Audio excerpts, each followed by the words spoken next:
अमित शाह अपने इंटरव्यू में कह रहे हैं 2002 से साजिश हो रही है, बार बार साजिशें हो रही हैं, हर बार नाकाम हुई और 24 में भी नाकाम होगी। राजीव रंजन, आपने देखा होगा अमित शाह का इंटरव्यू, क्या उनका मकसद लगा, क्या कहना चाह रहे थे, आप उसे कैसे देखते हैं? देखिए, सबसे पहले किसी भी राजनीतिक दल के नेता को पूरी आजादी है कि अपने दल की संभावनाओं पर वो बात करे।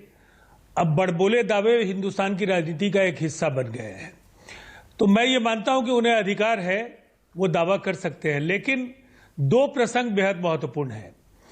1984 में राजीव गांधी के नेतृत्व में कांग्रेस को एक अपराजय जनादेश मिला और 404 सीटें उन्हें, 515 सीटों में 404 सीटें उन्हें हासिल हुई। फिर बाद में जो चुनाव हुए उसमें 10 सीटें फिर कांग्रेस को आ गई, तो ये 414 सीटें हो गई। भारतीय जनता पार्टी को 2 सीटें आई थी उस चुनाव में।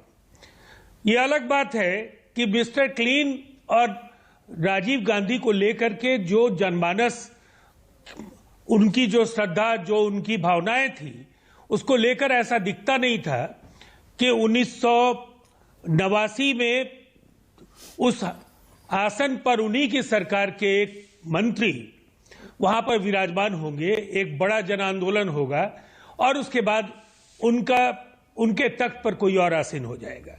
1971 में याद दिलाना चाहूंगा, इंदिरा जी के नेतृत्व में कांग्रेस ने एक बड़ी जीत हासिल की, 366 सीटें उन्हें मिली।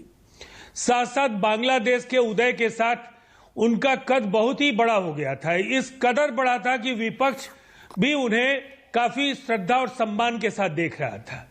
मां दुर्गा तक कहा था अटल बिहारी वाजपेयी जी ने। लेकिन 73 में गुजरात में बाबू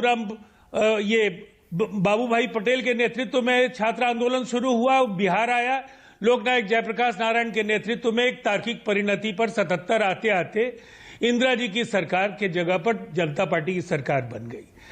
तो कुछ भी ऐसा नहीं है जो आज आप तय कर लें कि आप जीवन भर रहेंगे, ये लोकतंत्र का अपमान है। आपको काम करना होगा, जो वायदे आपने किए उन वायदों की कसौटी पर मैं इतना कह सकता हूं कि आम लोग विकल्पहीनता की वजह से 2019 में नरेंद्र मोदी जी को उसका लाभ दे रहे थे। आज जब विपक्षी दलों की एकाकी कोशिशें हो रही है, तो अब इसको ये उलझाने की कोशिशें होंगी, कौन होगा नेता, कैसे लोग जुड़ेंगे। लेकिन मैं ये मानता हूं कि जब वातावरण बनने लगेगा तो कुछ प्रीपोल अलायंसेज होंगे, कुछ पोस्टपोल इक्वेशंस बदलेंगे, लेकिन 2024 के ये जो हालात हैं, सब मिलकर लड़े, एक आपसी सहमति से अगर लड़े तो निसंदेह 200 से 225, मैंने पिछले बार भी आपको कहा था, यहां आते आते दम घुटने लगेगा भारतीय जनता पार्टी के नेताओं का।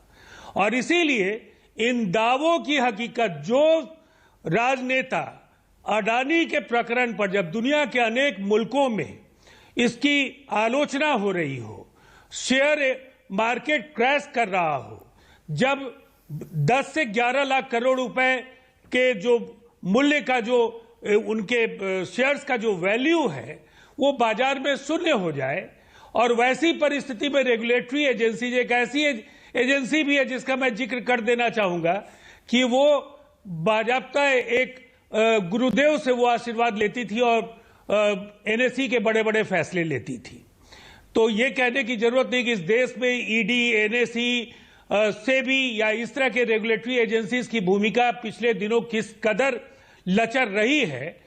तो ये कहना कि वो इसकी जांच कर लेंगे, अडानी को इस तरह का क्लीन चिट देना और अडानी के सवाल पर कहना कि हमारा सब कुछ साफ है, इस देश के किसी भी सुप्रीम कोर्ट में, राजीव जी, कल आपको पता है, कल की हियरिंग में सुप्रीम कोर्ट में सेबी ने कहा हमारी जांच चल रही है, सरकार ने कहा सॉलिसिटर जनरल के हवाले से, उनकी तरफ से, कि भाई आपको पैनल बनाना है, बना दीजिए कमेटी, हमें कोई दिक्कत नहीं है।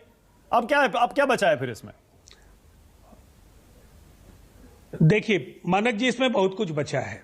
ऑनरेबल सुप्रीम कोर्ट वहां सब्जुडिस्ड है, लेकिन मैं एक बात जरूर कहना चाहूंगा, ये मनी लॉन्ड्रिंग का मामला है। इसमें शेयर्स के वैल्यूएशन को लेकर के कई तरह के सवाल खड़े हुए हैं, शेयर्स कंपनीज का मामला है। इसका दायरा इतना बड़ा है कि किसी एक सेबी या किसी एक एनएसई से इसकी जांच संभव नहीं है। इसको लेकर जेपीसी से कम पर इस देश में दूध का दूध और पानी का पानी नहीं होगा।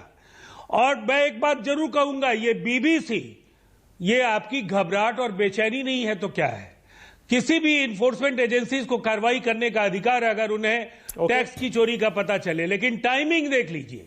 आपको ऐसा लगा कि हिंदुस्तान की मीडिया में तो आपके सवाल पर कोई कुछ नहीं बोलेगा, लेकिन बीबीसी की अपनी साख है, विश्वसनीयता है, उसने अगर कोई सवाल खड़े किए तो आपने वहां पर दबिश लगा दी। तो मुझे ऐसा लगता है ये सारे हालात पूर्व में किसी एक हुकूमत के लिए बड़ी परेशानी का कारण बने थे। इतिहास एक बार फिर दोहराने की ओर अग्रसर है।